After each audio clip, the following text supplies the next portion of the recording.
นะคะแต่ไม่รู้ว่าถ้าออกไปแล้วจะเจอปลาโลมาหรือเปล่าเนาะแต่ไม่เป็นไรยังไงให้พี่แจ็คนั่งรอแบบไปกินอาหารทะเลก่อนนะแล้วเราค่อยไปดูปลาโลมากันนะนี่ค่ะหอยแครงลวกนะคะมาพร้อมกับน้ำจิ้มซีฟู้ดหมึกไข่เค็มปลาเก๋า3 รสปลากระบอกต้มส้มนะคะปลาอินทรีผัดฉ่า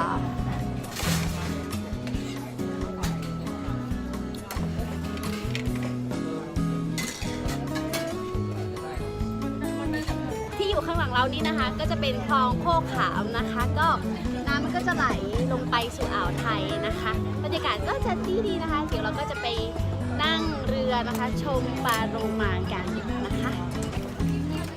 แต่ชูชีพก่อนพี่เจ๊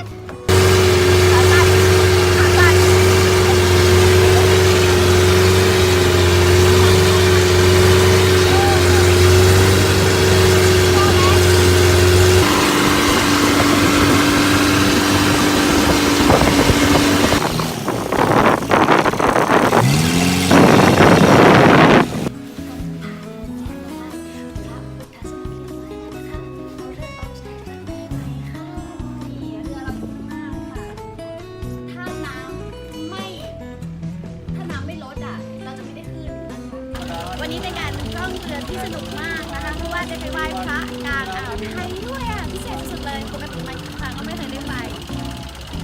อุ้ยกลัวอีกแล้วโอเควันนี้ขอลาแค่นี้นะบ๊ายบาย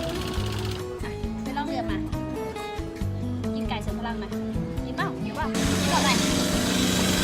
โอเคเก่งมาก